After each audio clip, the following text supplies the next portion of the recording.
Right, right. You're mentioning now that you're an editor. So like I mean, besides I assume a lot of your time is now not spent writing. It's more Yeah. literally editing, and is a lot of your time spent like I don't want to call it networking, but building relationships like you said with these different entity or of course artist managers or PR and that kind of thing. Yeah, a lot of a good chunk of my time is just like, either people who want to meet with me or someone in like in the team would be like, "Hey, you should meet with like so and so's team," and Mm. just like, put a face to the name, that kind of thing, so Mm. they know you. And I think that not so, I mean, maybe that's the way that K-pop is in Korea. Mm-hmm. That wasn't my experience when I was covering K-pop, but in the Latin world, like a lot of it is like, it is very networky. It is very like who you know. It is Mm. very like, oh, do you want an interview with Bad Bunny? Well, then maybe you have to cover all these other artists, or you have to have like a good relationship with, like the chain. And Interesting. so yeah, I'll, No idea about that. so sometimes it's kind of like, um, just was it yesterday? Yesterday, I took a call with like, one of the reps of, I don't know if I'm gonna say this right, but it's T1419. 1-9. Yeah, yeah. Yeah. Yeah, Uh-huh. because they're a Latin American like their publicists, they're Latinos. So Oh, and really? they're their clients. So it was like I took a call with them, and like hopefully we'll do cool stuff with that. But yeah, a lot of sometimes, yeah, when people are like, "Oh, why don't you write?" It's like, because I don't have time to write. I did an interview last Friday. I haven't even opened it. Like I haven't even Oh listened God. it back to it. It's in my, I sorry. Like I'm seeing it right now in my minimized tabs. It's like Mm-hmm. I just haven't had the time to like even transcribe that interview. But it was a Oh really cool God. interview. I did it because I wanted to do it. So Mm. hopefully it'll eventually come out. That's kind of cool. Like now that you're in the editor position, you can be like, if I want to do the interview, like, and I think it Yeah. works. Like, I don't have to go through anybody. It's just me. You Yeah. know, that's pretty cool. Yeah. That's Yeah, pretty to be on, cool. I went on a press trip a few weeks, no, last month, Mm-hmm. and I was there with mostly like staff writers, Mm-hmm. and there was a mess with the interviews, and like there weren't any interviews given, so a lot of stressed out people. And then I was just like, well, I'm the editor. I don't give a shit. If I don't, it's like, okay, I won't publish an interview. That's fine. I'm gonna enjoy Vegas. That's fine. But like Yeah. everyone else had deadlines. Everyone else had, like they had to come back with a story. They had to come back with like an Instagram live, and nothing happened. And then I Oh was just God. chilling. I was like, oh. Ooh. I was like, that's fine. The perks of being an editor. Yeah, I'm not curing cancer here. Is it a goal of yours, Tasia, to maybe be an editor one day? I think I would like it because Mm-hmm. I like editing my own drafts. Ah, I I think I would see. like it, and I like to like have more independence, like choosing what I'm going to write and not depending on someone else. Like, please accept Mm. my pitch, you know. Right, right. Well, that's I okay. would That like brings me that. to my next thing. When you were talking about Stray Kids, you said or the Stray Kids Mm. Australian Rolling Stone interview. It took 8 months or nearly a year for that to happen. Mm-hmm. Um, so when you go to JYP and you say, "Hey, I would like to write about your group in this context," but you don't know who it's going to go to yet, how do you like? And they're like, how, which really the question is, which comes first, the securing the interview or the story pitch and then going to the artist and like getting the interview, if that makes Um, sense. well, for me, I would never pitch an artist that I don't know how to reach out to, that I don't know the PR. Mm-hmm. Because if I get that pitch accepted by an outlet, how will I reach out to the artist? So Right. yeah, Okay. I always know who I will reach out to talk to the artist. Okay. So you reach out to the artist first and you say like, I'm going to pitch it to this outlet. Depends. Okay. Depends because sometimes I already know the PR, so I know who I will reach out to in case Yeah. the pitch gets accepted. But Okay. sometimes I have to reach out. I have to like try to find a PR and be like, hey, would they be up to S and then Mm. yeah. How do you find the people? Let's say you don't know anybody. Like, Ooh. how do you do that? Google. Lots of research. Yeah. Scoping like through the LinkedIn, realms, and I see. Oh, interesting. Or I'm sure there's also probably databases. I don't know about K-pop, but there's databases and stuff like that. I wouldn't say databases, but sometimes there are networks of people who, like Facebook groups and stuff like that, who will share that kind of Oh, information. really? But honestly, it's like one of those things where it's like, yeah, like it's part of your job, right? Like building this relationships, building this like rapport. So it's Mm-hmm. kind of like you pick, it's kind of, yeah, it's like of Tássia and I have talked about this extensively about like who you share your contacts with. And because, sometimes sometimes you pick up a contact based on like a .com, right? Or someone has it on their Twitter or their Instagram. But sometimes you really have to dig in, and maybe you don't want to give up that contact just to like anyone who's asking for it, but I will give my contacts to Tássia, for example, because we're colleagues and we know each other. So there is a lot of exchange of that, but it goes back to like building that community with like not only friends but like colleagues, out of respect for each other's work and time. So yeah, but it Interesting. depends. It does depend on. That's actually on. Sorry, go ahead. No, I'm just saying it depends. Okay. Yeah, but so you said you don't willingly give up. I'm the type of person who I like to connect people and like make these little connections and stuff, and I think it's fun. And more these days I'm becoming more uh discerning of what kinds of connections I like to make, or I like to, do it. Just because someone asks doesn't mean that they will get it, type thing. So how do you make sure, well, like you said, you guys are colleagues and you trust each other, you respect each other's work. But in what cases have there been times where you're like, I don't really know if I want to just give you that, option? For me, it sounds petty, but I've thought about this extensively.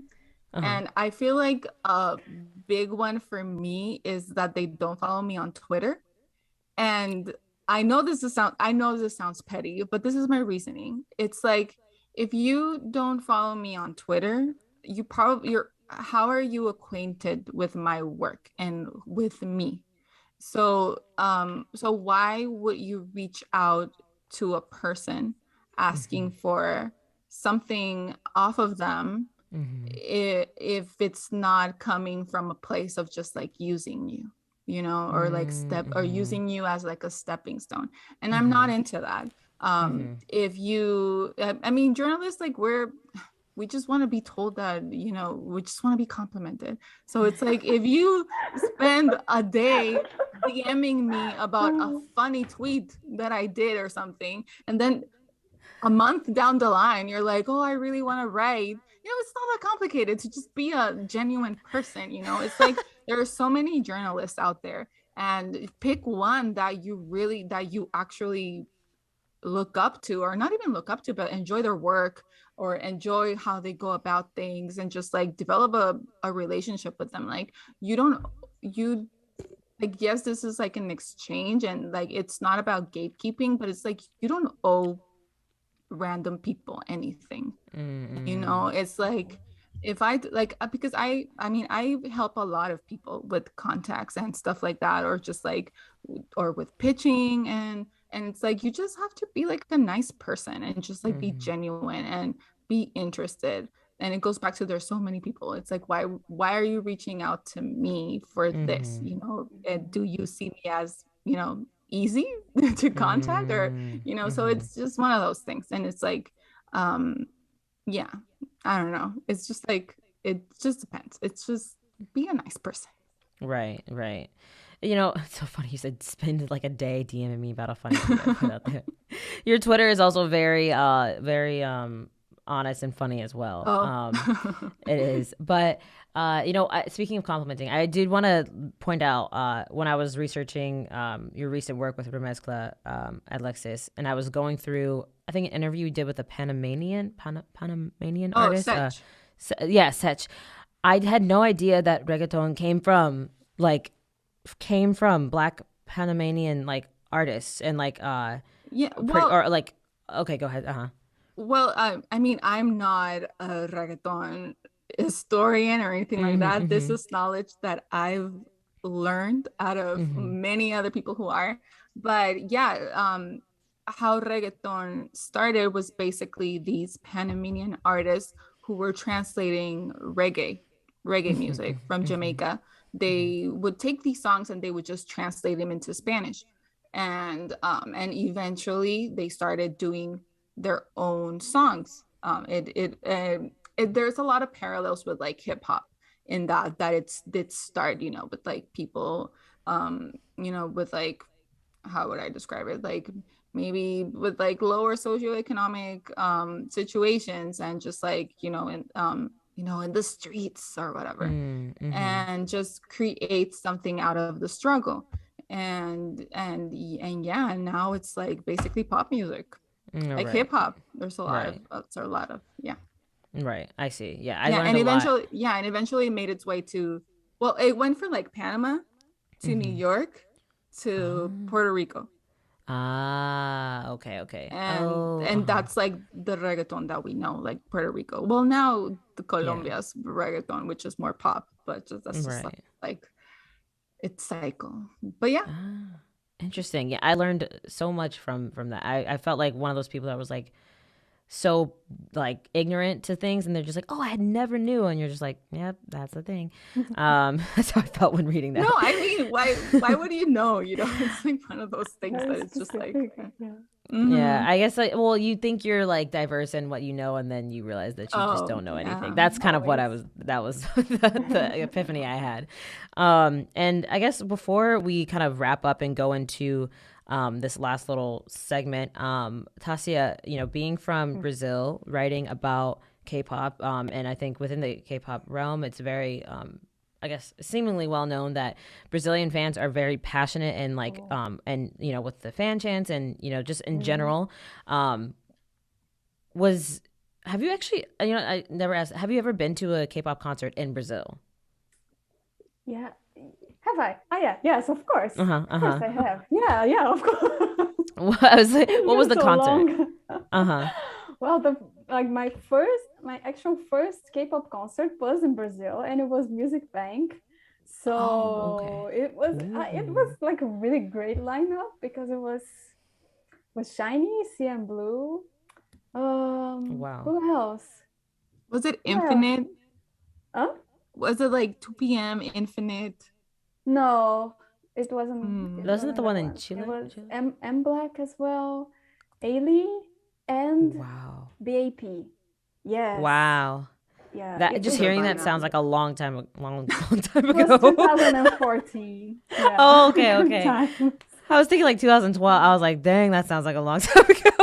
Hearing those acts. Sorry, I'm dating. I'm making myself sound very new. I'm sorry.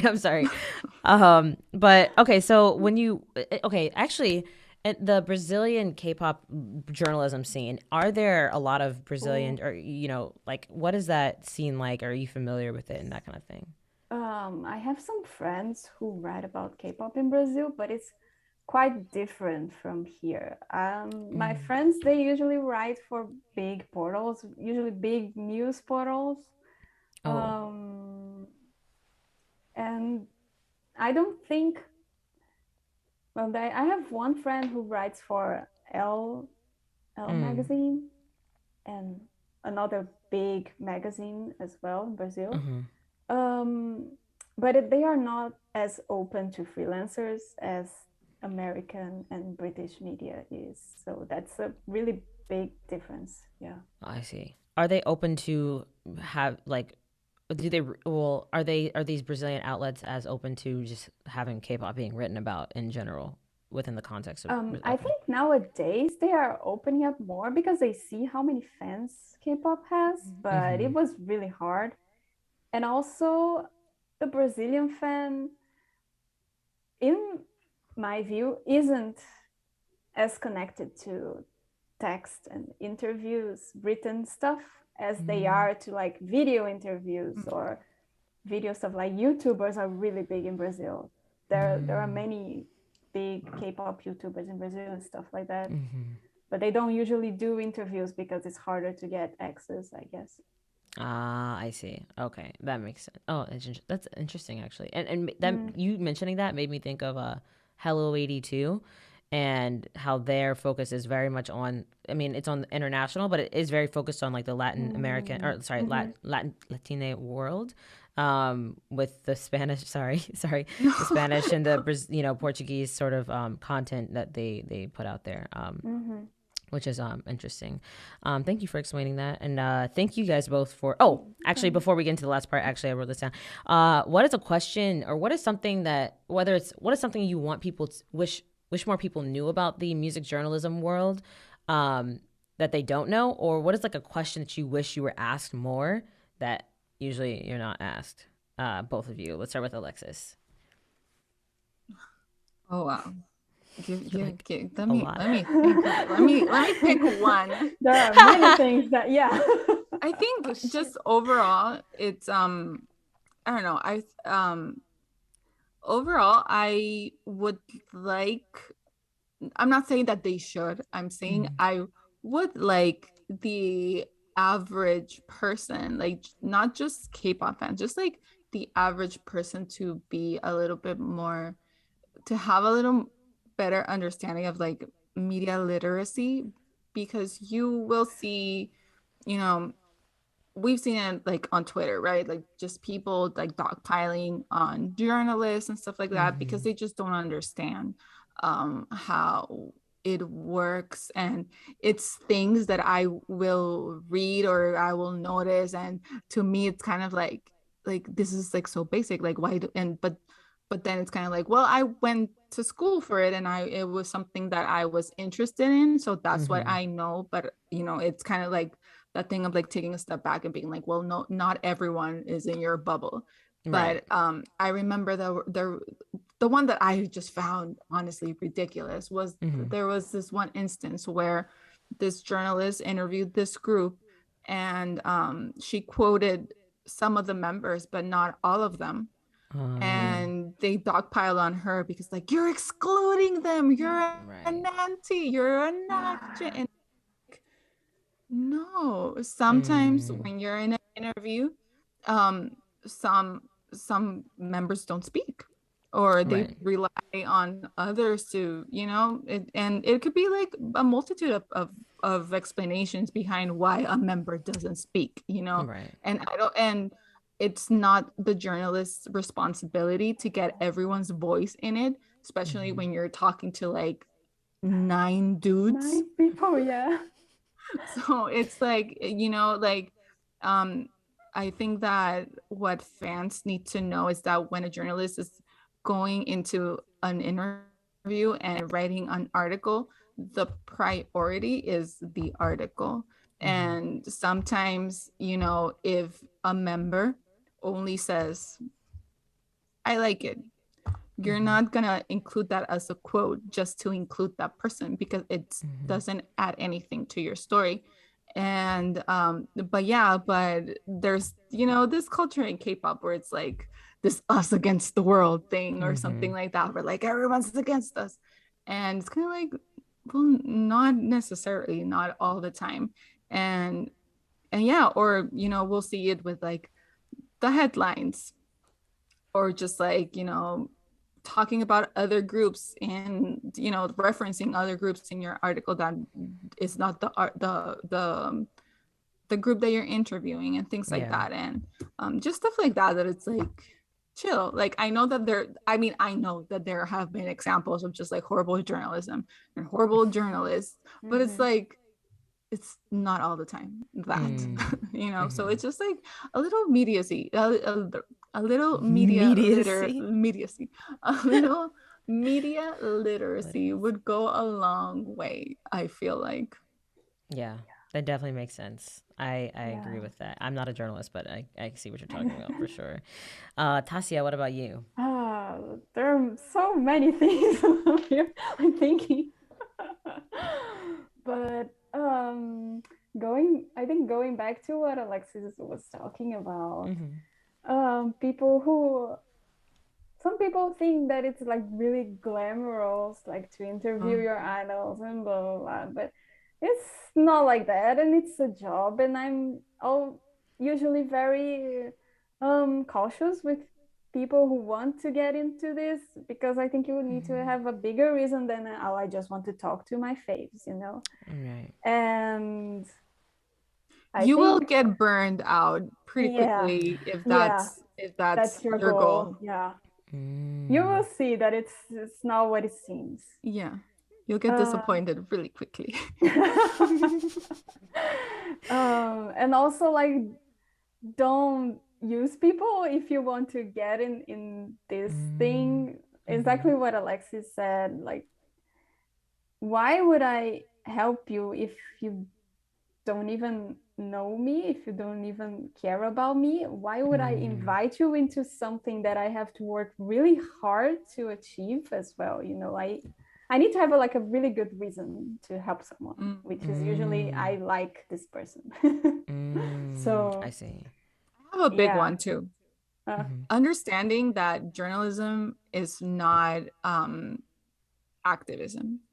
Journalism can be activism, but it's by default it's not activism. And I feel like sometimes people feel like, you know, as a journalist, like you have to go in and barge in and ask like, why are you doing this and that, or you know, stuff like that, or whenever something happens and negative to a group, and then you have like all these mentions like, why aren't you covering it? And it's like, hold on, I'm a freelancer, you know, like, hold on, you know. So yeah, I mean, I don't know, I feel like maybe it's a lot to ask of a person to like care about a journalist, but it's just like, you know, sometimes you just see things online that you're just like, wow, when did I stop being a person, you know? Right. It's a lot to ask somebody to care about a person. Yeah. But sometimes I really don't understand, because the people who hate on others, they can't even click on your profile and read your latest tweets, so they would see that you're a K-pop fan and that you're not like hating. I've gotten pushback from people who, you know, like maybe have gone after me over articles that I didn't write. So that's a big one. Yeah. How does that work? I don't know. Wow. Well, I feel like maybe that's a whole other, you know, episode to have, is 5 things. Let's go through each of them, like that we wish, you know, people just appreciated or knew more about, or, you know, cared more about in terms of music journalism and journalists themselves. But I think there's a lot. I'm sure there can be, but I appreciate you guys sharing those 2 or 3 things, because it's very important. You guys are people, as people are listening to this. If you're listening to this, Alexis and Tássia, they are in fact people. So treat them as such. They have feelings as well. But I think I thoroughly enjoy both of your works, and I enjoyed reading that, and I enjoyed researching you guys for this. And one of the things, just aside from your work, I've noticed, and I think recently, Tássia, I realized this, but I know, Alexis, you'll post a lot of stories about like being a sun in Virgo and a moon in Scorpio and all that stuff. You guys are both very into zodiac or astrology sort of things, which I think is really cool. And I've sort of started to like, you know, pay attention to it, pattern, co-star, and all that good stuff. First of all, I would love to, I guess I'll introduce this to people that are listening. I would love to, because we are an online concert company, I would love to have you guys, based on your zodiac sign, think of or describe your perfect online concert experience, or concert like setup. Like, you know, if you're a Scorpio, like does the mood need to be like dark and red and sultry, or like, if you're a Gemini, does it need to have two different colors of the room because you're, I guess two-faced, I don't know. But I would love for you guys to describe it. If you want to draw it, you can, or if you just want to kind of describe it, you can do that as well. So what do you guys prefer to do? Or off the top of your head, it's okay. I can describe it. We're writers. Okay. You are writers, so you can describe it. Okay. Actually, before we even do that, I would love to know, how did you guys both get into astrology, and like, what is your, like, how do you actually let it carry into your life? And that's fine if it does. I'm just curious. Tássia. I guess in Brazil it's quite common to just know your sun sign, and so I've known it since I was a kid, and I always identified with it because I'm a Pisces sun, and I've always been like kind of dreamy and so I've always kind of identified with it. But as I grew, I've always been interested in stuff like that, mystical stuff, interested. So I researched more, and then I learned that you have like a whole birth chart. It's not just your sun sign. And the more I read, the more I got interested about. And to me, like, some people don't like this definition, but to me, astrology is like a language, and it kind of helps me to translate some stuff, to make sense of some stuff. And also helps me to see that everything has a beginning and a middle and an end. It's always a phase and things affecting. Like actual, like let's say it's a Mercury in retrograde. There's always a beginning, middle, and end. Yeah, it's a phase, and it's hitting certain points in your chart, and certain things might happen. Oh, that's really cool. That's an interesting way to think about it, and also think of it as like a language as well. That's cool. And Alexis, what about you? I think that similar to Tássia, it's like in like Latin America, we have like this very famous figure that is Walter Mercado. And it was like this man who was on like all the morning shows, and his thing was like he was a showman, but it was all about astrology, and he would like give you your zodiac like weekly or whenever he came up, or you would open the magazines and he would have like his column, and it was like your zodiac. So it's always been like something like in the culture, but I wouldn't say that it was something that I quote unquote took seriously. It was just like something that you knew, like, oh yeah, you're a Capricorn, and that's it.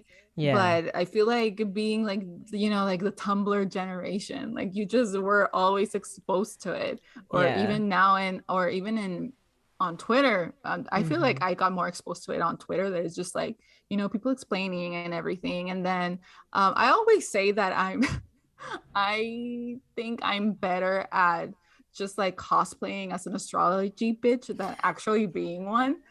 But because honestly, I'm more into it for the memes. Like I really like the memes that come out of it more than like, I mean, because it is I mean, at least to me, it's complicated, and it's so layered. And then when you think you got it down, it's like, well, where is your Venus and shit? Like, whatever house. And I'm like, okay. Hold on, this is like too much. But I think that my approach to astrology is like it's kind of like kind of like how if you believe in like religion, or like laws of attraction, or like karma, it's like like you give it the power, right? And so it's like I don't necessarily think that like, oh, it's just down to a science, and it's like I believe it 1,000%, but A, it's fun, and B, it's like what Tássia was saying, like there is that sense of like comfort of knowing like, oh, this explains why I'm like this, that's kind of like how I related back to like maybe religion, because like just like knowing that there's a purpose for things, like that can be comforting, so it's like, so astrology like, I'm sorry, like I have friends who will say like like, oh well, it's because I'm a Pisces and that's it. And it's like, no, like you can't just cool. that like that's not an excuse. It's not how astrology is not an excuse for anything. Exactly. But I have friends who will be like, you gotta work on your problems. No, I can't. I'm a Pisces. And it's like, no. Or it's like, hey, like pick something. No, I can't. I'm a Libra. It's like, no, you have to. So it's just, to be honest, at the end of the day, to me, it's just fun. And it's just like, it's a way that you can relate to people also. And bringing it back to your question about like the K-pop concert, because I'm a Capricorn, my son is in Capricorn. I am a micromanager. So, let's put as an example, like the SM ones. Like I want fans to have like a mute button so you can't hear them and you can just like mute them. And yes, I would like and also I would like for like the chats to have like a structure and not just like take up a half an hour, and it's like you could have done 3 songs instead of just like not talking about anything. It's like I'm methodical. I need like in a concert, I need structure. That's how I like my concerts. That's structure. So interesting. Well, for people who don't know, you're referencing VenewLive or JYP's online concert venture. So during the concert there are these little chats with like the fans, I guess, sometimes, and then also so like you said, they can mute. And I'm surprised they don't have like a mute button, because like that could get messy. I mean, honestly, I haven't really seen the latest ones. I hope they got it together, but from my memory, it's like, they're very, you can hear them, and it's like, I don't want to. I don't want to. I feel that. Okay. And you would rather more songs. That makes sense. Yeah. Rather than 30 minutes of chat. Okay. Interesting. That is a very interesting way to describe your Capricorn tendencies and what you prefer. Thank you for that. Tássia, what about you? As a Pisces, what would you prefer in your online concert experience? I actually agree like 100% with Alexis. Oh, really? That's probably because I have a lot of planets in Capricorn as well, so that influences me. But yeah, one of the things that I was going to say is that I think that chat times should be smaller. When I'm watching a concert, I want to see the musics and I want to see them performing. So if you want to leave like the chatting with fans for the end, that would be better, or just smaller parts.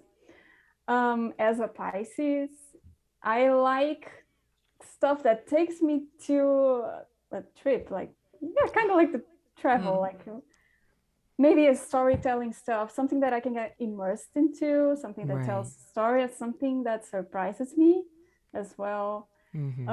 So yeah, my favorite concerts online that I've watched were the ones that had like more songs than talking, and unexpected songs as well, unexpected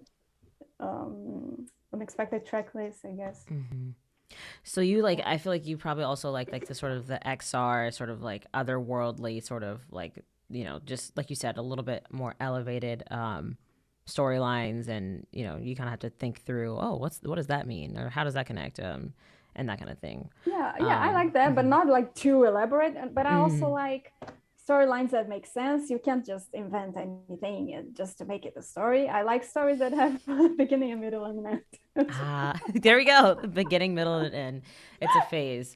That made me think of like Monsta X on their last like in-person tour. It was like, I think you went to that, Alexis, as well, but they had like they were like the 7 deadly sins, and so like each member was like, one was lust, one was, gluttony, one was blah, blah, blah. Anyway, that was a very easy to understand story that, I don't know, it just made me think of that. But anyway. I didn't know. Yeah. I don't really remember that, but like, what is time anymore? I don't know. I think it might be connected also to, they have some sort of lore involved in theirs, I guess. They do have a story going on. Yeah. But I don't know. Yeah, I don't really know it either, to be honest. But it's another dimension, as there always is. But either way, thank you guys both for explaining your zodiac setup. Oh, but by the way, like, what would so you? Much more. And so much more. what is your like choice, like snack or drink to have with you while watching?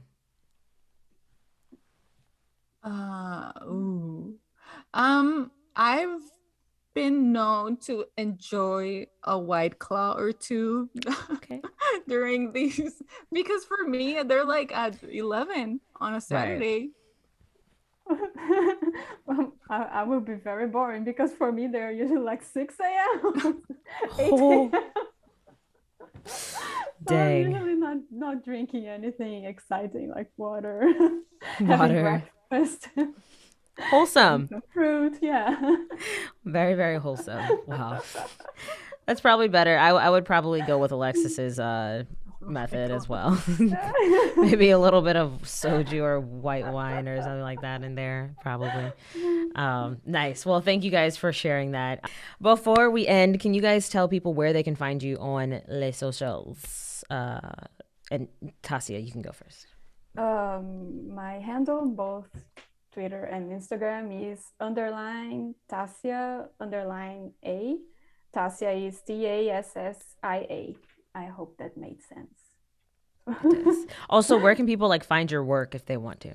Oh, it's I have a link on my Instagram. You can click on the link in the bio, and on Twitter as well. But it's also Tássia_Assis at contently.com.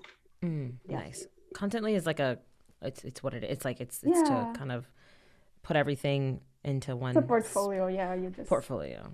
Yeah. That makes sense. Okay, thank you, Tássia. And Alexis, where can people find you? People can find me on my Twitter and my Instagram. It's at HOE_DOYAN. And my work is also linked on my Instagram. I mean, no, not my Instagram, on my Twitter. But I also have a Contently page, so it's alexishodoyan.contently.com. Hodoyan is HODOYAN. But if you just go to my Twitter, there's the link. I also have a mug rack, but I don't really use it. But I had to recently because I had to like tell people like, these are not my articles. Please take them off. Oh. And then they verified me, and I was like, "What is this? Is this a thing? I don't know." But it's there also. That's cool. Because I feel like you're the only person who asked me about my mug rack, and so I finally looked into it. Because Muckrack, they create a profile for you. Yeah. You don't create anything, they create a profile for you. And I also had to contact them because they were linking an article that wasn't mine. So yeah, I don't use Muckrack, but there's also my profile there. Yeah. Someone told me to use it so I could get PR pitches. And I was like, fine. And then I went in and it was like, oh, like everything I've ever written is in there. But so there's stuff that I didn't write. So, but Contently, that's where all my stuff that I want you to see is. Yeah. That's so interesting. I didn't know they made a profile for it. I thought you guys were like controlling that. No, they make it. Wow. So they control, like they have tabs on like every journalist, basically? I guess so. And then you go in and you like claim it. Yeah. And then it's like, okay, now you have a page. And now you can like, That's sick. Yeah. Oh, so you can PR. Maybe you have your own mug rack there. I can assure you I do not have my own mug rack. I have written 5 articles and one was like 3 years ago. Anyway, but maybe I could look that up. I'll try to. But thank you guys so much for being guests on today's podcast. I really appreciate your time. And I know it's super late for you, Tássia, so we'll let you get to sleep. And Alexis, we'll let you get to Head in the Clouds, which we did not talk about, but I'm sure it'll be very, very fun. And if you're listening to this, you can check out the video interview on VenewLive's YouTube, and we are also on all podcast platforms if you're watching it on our YouTube. Also, you can follow this podcast on Twitter and Instagram at RevTheStagePod, and of course, look out for all the concerts that VenewLive has coming up in November, because there's a lot of concerts. So make sure to keep track of that.